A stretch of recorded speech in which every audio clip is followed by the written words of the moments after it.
10, 20 અને 50ની નોટને લઈને આરબીઆઈ શું નવું કરવા જઈ રહી છે, ચાલો જાણીએ। નમસ્કાર, હું છું દીપિકા। આજના ડિજિટલ જમાનામાં મોટા ભાગના લોકો 10 રૂપિયાની વેફર ખરીદવાથી લઈને મોટી મોટી શોપિંગ માટે યુપીઆઈનો ઉપયોગ કરે છે, છતાં પણ કેટલીક જગ્યાએ દુકાનદારોને રોજ છૂટા રૂપિયાની માથાકૂટ કરવી પડે છે।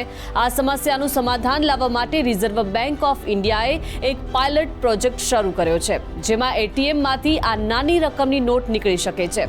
અત્યારે એટીએમ મશીનોમાંથી મોટાભાગે રૂપિયા 100, 200 કે 500 રૂપિયાની નોટો જ નીકળે છે, જેનાથી નાની લેવડ દેવડમાં અસુવિધા પડે છે।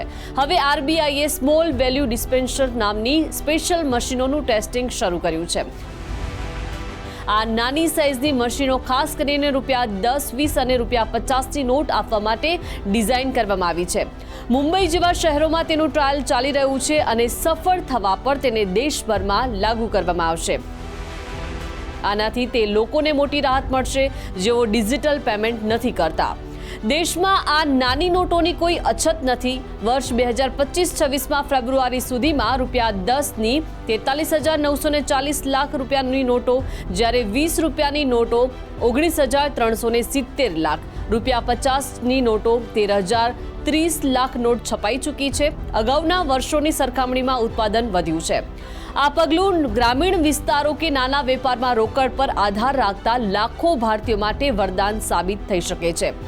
જેમ કે આને સંપૂર્ણ લાગુ થવામાં સમય લાગશે, પરંતુ પાયલોટ પ્રોજેક્ટ સફળ રહ્યો તો છૂટા પૈસા માટે કોઈ જ માથાકૂટ નહીં કરવી પડે।